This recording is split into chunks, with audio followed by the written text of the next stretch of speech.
Story എത്തിയിരുന്നു കേട്ടോ. അങ്ങനെ രേവതി ഇങ്ങനെ നോക്കാണ്. എല്ലാവരും ചോദിക്കുന്നുണ്ട് എന്താ വേണു ഈ സമയത്ത് പോയത്, മുഹൂർത്തം കഴിയാൻ ഈ 2-3 മിനിറ്റ് കൂടി മാത്രമേ ബാക്കിയുള്ളൂ എന്നൊക്കെ പറയാണ്.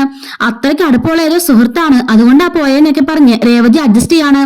അപ്പോഴേക്കും രേവതി പറയുന്നുണ്ട് എങ്കിൽ പിന്നെ താലിയിട്ട് നടക്കട്ടെ എന്ന് പറയുമ്പോ ജയൻ പറയാണ് അതെങ്ങനെയാ, അച്ഛനില്ലാതെ താലിയിട്ട് നടത്താ, അയാൾ ഇങ്ങോട്ട് വരട്ടെ എന്നിട്ട് നടത്താമെന്ന് പറയുന്നുണ്ട്. ഇതേ സമയത്തിന് ഉപേന്ദ്രൻ പറയാണ് നിന്റെ മകളിപ്പോ നിറയെ ആഭരണങ്ങൾ പൊതിഞ്ഞ് നിൽക്കുമായിരിക്കല്ലോ, അതുകൊണ്ടാണ് ഞങ്ങൾ ഈ ദിവസം തന്നെ വന്നത്, നിന്നെ ഇവിടെ വെച്ച് നാറ്റിക്കാന്. അങ്ങനെയെങ്കിലും നിന്റെ ക്യാഷ് തരുമെന്ന് ഞാനൊന്ന് നോക്കട്ടെ എന്നൊക്കെ പറയുന്നുണ്ട്. നിന്റെ മകളുടെ കഴുത്തിൽ താലി കയറുന്ന ദിവസമല്ലേ, ഈ ദിവസമല്ല നിന്നെ പൂട്ടാൻ വേറെ ദിവസം എനിക്ക് കിട്ടില്ല എന്നൊക്കെ പറയാണ്. ഉപേന്ദ്ര പ്ലീസ് എന്റെ അവസ്ഥയൊന്ന് മനസ്സിലാക്കുക, കല്യാണം കഴിഞ്ഞു പറയും നിനക്ക് പൈസ തരാം എന്ന് പറയുന്നുണ്ട്. ഇത് തന്നെയാണ് നീ കുറെ നാളുകൊണ്ട് പറഞ്ഞൊക്കെ പറഞ്ഞ് ഉപേന്ദ്രൻ വീണ്ടും ദേഷ്യപ്പെടുകയാണ്. അപ്പോഴേക്കും അങ്ങോട്ടേക്ക് ആദർശ് വരുന്നുണ്ട്. എന്താ ആങ്ങളെ എന്താ പ്രശ്നം എന്ന് ചോദിക്കാണ്. ഉപേന്ദ്രൻ പറയാണ് ഒന്നുമില്ല മോനെ ഇതെന്റെ സുഹൃത്തുക്കളാന്ന് പറയാണ്. അതെ ഞാൻ സുഹൃത്താ, എന്റെ ബിസിനസ് പൊളിഞ്ഞു, ഇവനിക്ക് കാശ് തരാനുണ്ട്, അത് ചോദിക്കാൻ വന്നതാ. അപ്പോഴേക്കും വേണനോട് ആദർശ് പറയാണ് എത്ര ആംഗ്ലേ കൊടുക്കാനുള്ളത്, പിന്നെ ഇനിയിപ്പോ അനാമികയുടെ അച്ഛൻ എന്ന് പറഞ്ഞാല് അത് ഞങ്ങളുടെ കൂടി ബന്ധുവാ, അതുകൊണ്ട് എത്ര അങ്കിൾ ക്യാഷ് തരണ്ടാലും അതിന് ഉത്തരവാദിത്തം ഞങ്ങൾക്ക്, അവരുടെ ബുദ്ധിമുട്ടും പ്രയാസങ്ങളും അത് ഞങ്ങളുടെയും കൂടിയാണെന്നൊക്കെ ആദർശ് ഉപേന്ദ്രനോട് പറയാണ്. എനിക്ക് അത്രയും കേട്ടാ മതി, മൂർത്തി സാറിന്റെ കൊച്ചുമോൻ വേറൊന്നും ചിന്തിക്കുകയല്ലെന്നും പറഞ്ഞ വാക്ക് പാലിക്കുമെന്നൊക്കെ എനിക്ക് ഉറപ്പാ, അതുകൊണ്ട് എനിക്കിപ്പോ സമ്മതമാണെന്നും പറഞ്ഞിട്ട് അയാൾ അവിടുന്ന് പോവാണ്. ഈ സമയത്ത് ആദർശ് പോയിട്ട് വേണോട് ചോദിക്കാണ് എന്താ ആംഗ്ലേ ഇത്, എന്താ പ്രശ്നം എന്ന് ചോദിക്കാണ്. മോനെ അത് വേറൊന്നും അല്ല, ഇവന്റെ ബിസിനസ് പൊളിഞ്ഞപ്പോ ഞാൻ കുറച്ച് ക്യാഷ് കൊടുത്ത് സഹായിക്കാന്ന് പറഞ്ഞു, അതില് പാർട്ണർഷിപ്പ് ഞാനും ഉണ്ടായിരുന്നു, പക്ഷെ നീ കുറെ കള്ളത്തരം കാണിച്ച് അവൻ കുറെ കള്ളക്കടക്ക് എന്റെ പേരിൽ എഴുതി, അതുകൊണ്ടാ ഞാൻ കൊടുക്കാതിരുന്നത്. എന്താ ആംഗ്ലേ ഇത്, നമുക്ക് വലുത് മനസ്സമാധാനമല്ലേ, ആ ക്യാഷ് അങ്ങ് കൊടുത്താൽ തീരുന്ന പ്രശ്നമല്ലേ ഉള്ളൂ, കല്യാണം കഴിഞ്ഞ പാടെ അങ്ങേറെ ക്യാഷ് അങ്ങ് കൊടുത്തേക്കണം, അല്ലെങ്കിൽ പിന്നെ അതായിരിക്കും വിഷയം എന്നൊക്കെ പറയണം. അങ്കിൾ മുഹൂർത്തമായെന്ന് പറഞ്ഞിട്ട് അവനെയും കൊണ്ട് അകത്തേക്ക് കയറി പോകുന്നുണ്ട്. വേണവർക്കാണ് സമാധാനമായി ഏറ്റവും വലിയൊരു തലവേദന ഒഴിഞ്ഞു എന്ന് പറഞ്ഞിട്ട് അകത്തേക്ക് കയറി പോകുന്നുണ്ട്. ഈ സമയത്തിന് രാകേഷിന് ഒരു കോള് വരികയാണ് കേട്ടോ. നന്ദു ആയിരിക്കും കോള് ചെയ്യാ. രാകേഷ് ചോദിക്കാണ് അല്ല നീ എവിടെയാ, ഞാനും വിഘ്നേഷും ഇവിടെ കിടന്നതിന് തപ്പുവാണ് എന്ന് പറയുന്നുണ്ട്. ഞാനിവിടെ പാർക്കിനടുത്തുള്ള പാലത്തിന്റെ അടുത്തുണ്ടെന്ന് പറയുന്നുണ്ട്. നീ അവിടെ എന്ത് ചെയ്യാന്ന് ചോദിക്കുമ്പോ ഞാൻ മരിക്കാൻ വന്നാണെന്ന് പറയുന്നുണ്ട്.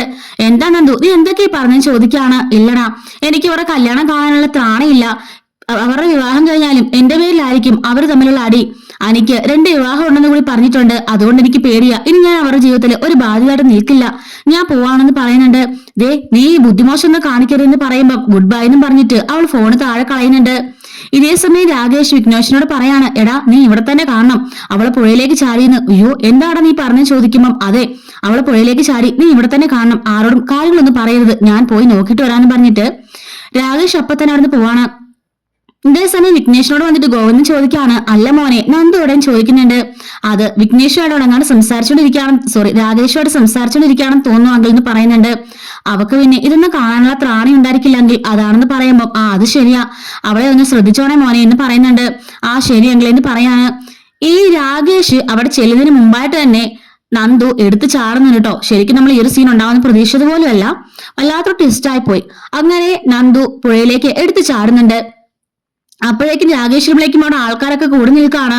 രാകേഷ് ചോദിക്കാണ് അയ്യോ എന്താ ചേട്ടാ എന്താ സംഭവിച്ചെന്ന് ചോദിക്കുമ്പം ഒരു പെൺകുട്ടി എടുത്ത് ചാടിയതാ, കുറെ വെള്ളമൊക്കെ കുടിച്ചിട്ടുണ്ട്, പുഴയിലേക്ക് ഇറങ്ങിയ മീൻപിടുത്തക്കാർ അത് കണ്ടേന്ന് പറയാണ്. അങ്ങനെ ഈ സമയത്ത് ഇവിടെ വിവാഹം നടക്കുന്ന സമയമാണ്. അപ്പോഴേക്കും അനി നന്ദുവിനെ തെരഞ്ഞുകൊണ്ടിരിക്കുകയാണ് കേട്ടോ. വേണു എത്തിയിട്ടുണ്ട്.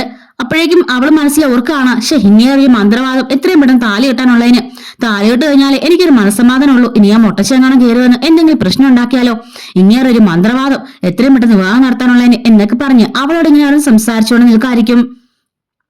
ഈ സമയത്ത് ആദർശ് ചോദിക്കാണ് അല്ല നയന നന്ദു ഉടൻ ചോദിക്കുന്നുണ്ട്. അത് പിന്നെ ആദർശേട്ടാ ഇത് കാണാനുള്ള മനക്കരുത്ത് അവർക്ക് കാണില്ല, രാകേഷും വിഘ്നേഷും ഒക്കെ ആയിട്ട് പുറത്ത് സംസാരിച്ചുകൊണ്ടിരിക്കുകയായിരിക്കും, കുറച്ചു നേരമായിട്ട് അവളെ കാണുന്നില്ല, അവൾ പുറത്തെവിടെയും കാണും എന്നൊക്കെ പറയുന്നുണ്ട്.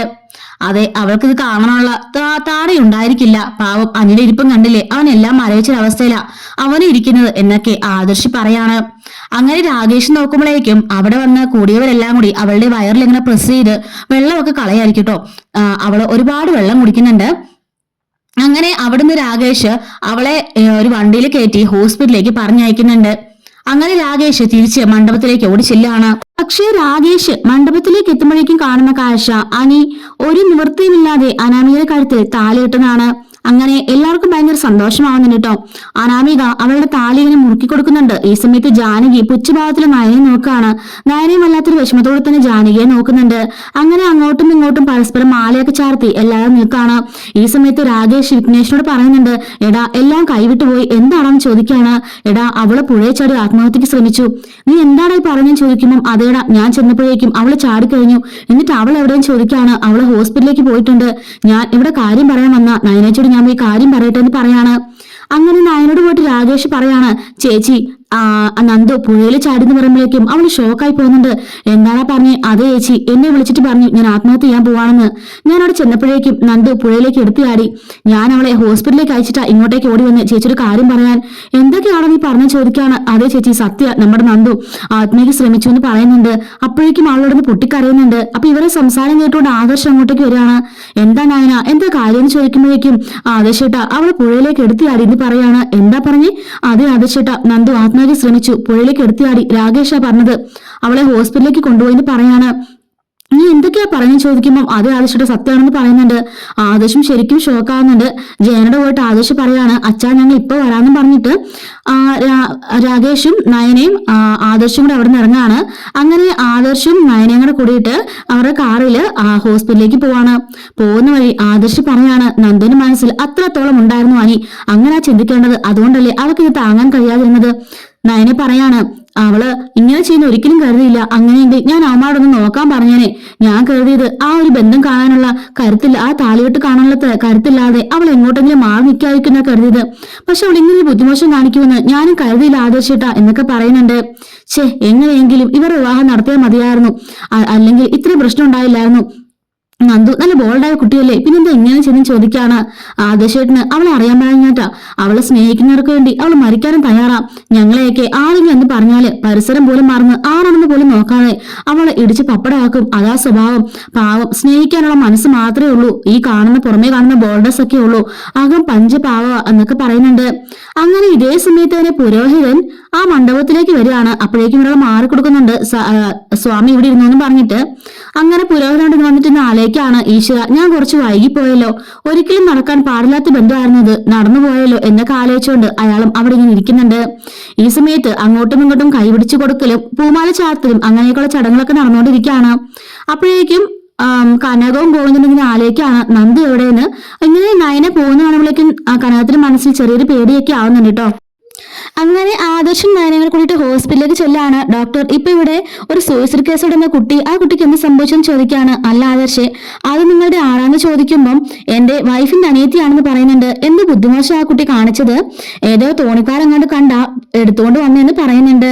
എന്തായാലും ഇവിടെ കൊണ്ടുവരുന്ന കുറച്ചുകൂടി വൈകിരുന്നെങ്കിൽ കാര്യങ്ങളൊക്കെ വഷളായെന്ന് പറയാണ്.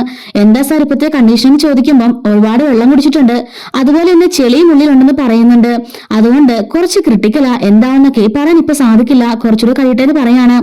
ഈ കുട്ടിയെ എങ്ങനെയൊക്കെ ചെയ്തെന്ന് ചോദിക്കുമ്പോൾ അതാർക്കും അറിയില്ല സാർ എന്നൊക്കെ പറയാണ്. പിന്നെ ഇന്ന് അങ്ങനെ മാരേജ് അല്ലേ, അതേ ദിവസം ഈ കുട്ടി ഇങ്ങനെ ചെയ്യണമെങ്കിൽ അതിന്റെ കാരണം എന്നൊക്കെ ചോദിക്കുമ്പോൾ രണ്ടുപേരും ഉണ്ടായിരിക്കാണ്. അതെന്തായാലും ആകട്ടെ, ഞാൻ പോലീസിനെ അറിയിക്കാൻ പോവായിരുന്നു. അയ്യോ സാർ അത് വേണ്ട, ഇപ്പൊ ഇനി പോലീസിനെ അറിയിച്ചാൽ ആ കുട്ടിയുടെ ഭാവി ജീവിതത്തെ ബാധിക്കും. അനന്തപുരിക്കാരുടെ ബന്ധുവാണെന്ന് പറഞ്ഞാൽ പിന്നെ അത് ചെയ്യാൻ പറ്റില്ലല്ലോ, അതുകൊണ്ട് ഞാൻ പോലീസിനെ അറിയിക്കുന്നില്ല. എങ്കിലും ഇപ്പൊ ഒന്നും പറയാറായിട്ടില്ലെന്ന് പറയുന്നുണ്ട്. നയന ചോദിക്കാണ്, എനിക്കൊന്ന് പോയി കാണാൻ പറ്റുമെന്ന് ചോദിക്കുമ്പോൾ വേണ്ട ഇപ്പൊ അലോ ചെയ്യില്ല, കുറച്ച് കഴിയട്ടെ, ഒന്ന് റിക്കവറായി വരുമെന്ന് ഞാൻ നോക്കട്ടെ എന്നൊക്കെ പറയാണ്. അപ്പോഴേക്കും നയന അവിടുന്ന് പൊട്ടിക്കരയുന്നുണ്ട്. ഡോക്ടർ പറയാണ്, അനിയന്റെ കല്യാണം അല്ലേ, ആദർശ് വേണമെങ്കിൽ പൊക്കോ, ഈ കുട്ടിയോട് നിന്നാൽ മതി എന്ന് പറയുന്നുണ്ട്.